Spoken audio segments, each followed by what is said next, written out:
often look at people and we look at the way that they portray their lives, either through internet, through social media, Facebook, Instagram, Twitter. It's when you see them at social outings, parties, encounters, and our first reaction is to compare ourselves to them.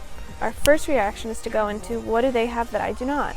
Or what do I have that they do not? From the paradigm of comparison, we are constantly surveying our surroundings and we are mentally analyzing it, whether we realize it or not. We're cognitively analyzing everything that goes on around us and processing it at such a high speed. And we are comparing ourselves to basically everyone else around us. Your brain does that as a self-protection mechanism. It is able to categorize people and things in different ways that make the world safe, sane, and understandable. So for example, the moment that you see someone who you think has an ideal life and who you think has everything that you would want in your life, you're automatically comparing yourself to them. You analyze everything that they have that you lack. And you look at that person and you say, why can't that be me? That is not fair.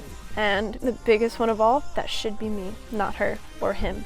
And when we see someone who we perceive as having more than us, we get angry, bitter, and resentful, and we think that God likes them more than they like us, because clearly, if God liked us that much, we would have everything that they have, right? Isn't that the way it works? So it's almost like the universe is picking and choosing favorites, and that is deeply annoying, and it feels so unfair.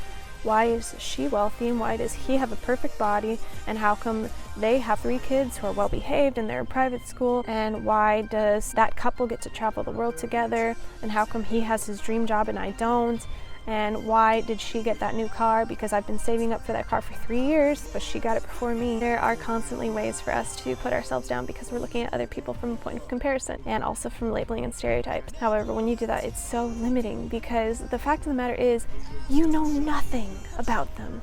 You know nothing about their lives, about their spirituality, about their emotional needs, about who they are in their personal lives. And the way that you portray yourself to someone else, the way that you act like your life is, oftentimes isn't the way that it really is. But really, it's like, life is not a competition.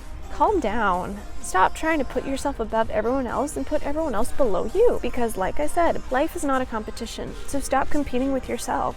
You are constantly competing with yourself to have more money, more reputation, more status, the better position, to get the promotion, to get the new car that you want, to get the newest iPhone, to get everything that you feel like you need and want to be happy. See, bottom line is, what if the fact of the matter is that we always have everything that we need at any given time? What if the fact of the matter is that the fact that you lost your job is because you needed to lose your job? The fact that you had the accident and you were hospitalized is because you needed to have the accident and to be hospitalized.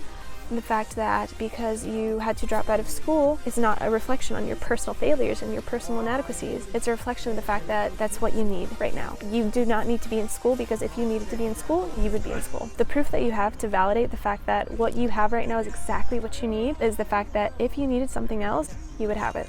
That's how you know that you need it. Spare me the drama. See this as this is what it is, and this is my circumstance. And instead of complaining about it, I am going to say thank you. I'm very grateful for this, and I have to take advantage of what I have right now. So you look at what you have and you say, this is enough. This is perfect right now for me. I can work with this. It's not about what happens to you. It's about how you are reacting to the things that are happening all around you constantly, the things that you cannot control. It's always going on around you. How do you react in a situation where you don't have control? How do you react when you crash the car? How do you react when your appointment gets canceled and you have to reschedule? How do you react when they don't call you back?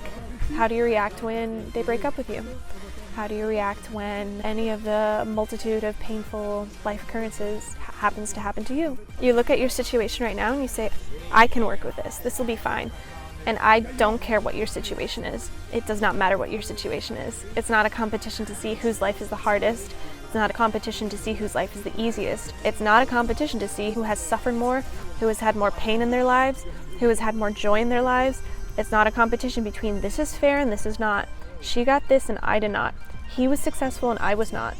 Life is not about that. If you focus your orientation on that, and if that's how you genuinely think that life is, life will be utterly miserable for you. It will be so dissatisfying and it will be so unhappy, because you will never feel like what you have is enough. And you'll only feel like you're good enough when you think that you're on top of somebody else. That's the basis of competition. That's the basis of the survival instinct. That's the survival of the fittest, but that's also the basis and the root of sheer unhappiness and of sheer hatred for others. Because think about it, if you think that somebody has something that you don't, how are you going to feel good about that? How are you going to feel happy? How are you going to pretend that you can transcend your feelings of disappointment, of anger, of that's not fair? It's hard to transcend those things. So bottom line is, stop trying to make life a competition. Stop trying to be the one who is the martyr, or the one who has suffered the most, or the one who has it the easiest, or the one who is the most successful. Stop trying to constantly compete with yourself and with other people, because from that perspective, life isn't fun. You can't enjoy it. You can't experience the richness of it, because you're literally constantly trying to be better. The moment that you let your guard down to actually have fun and, God forbid, enjoy your life, you have a chance of falling from your pedestal, and you have a chance of not being good enough. So from that paradigm and that perspective, life can be hell. It can be horrible. It can be cruel and unkind and unfair. It's not fun. It's just not fun to live like that, and it's not fun to constantly compare yourself to other people. Living life in that way is sad, and it hurts. And it's a constant struggle, and you're constantly juggling with yourself and with others. You're comparing yourself to someone who you don't deserve to compare yourself against, because how can you even begin to compare yourself to someone else? You grew up differently from everyone else on this planet. You have your own set of life experiences, of energy that you have to give and receive. You have your own talents, your own fortes, your own strengths. You have your own gifts to offer the world. You can't offer the world the same thing as anyone else on this planet. And sure, you might have the same job and you might earn the same income as somebody else, but you quite literally are unique in the sense that only you can give and receive and offer the energy and the talents and the gifts that specifically you have. How can you offer to the world the same thing that I can offer? How can I offer to the world the exact same thing that you have to offer? It's not really doable. And that's the thing about human diversity that's so rich and that's so beautiful. No two of us can offer exactly the same thing. It's impossible, because the energy that you have in your body and the intention that you have in your heart is going to be unique to just you. It is always unique to just you. And the energy that you come into this life with, and that self-comparison that you do and that you utilize every day when you're looking at what someone else has and what you lack, that, again, it's legitimately not a fair comparison. That doesn't even make sense cognitively if you think about it. How are you going to compare yourself? The woman that is in your, to learn about, categorize that as a plant.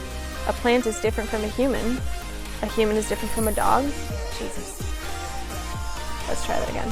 Cognitively speaking, if you were not able, hold on.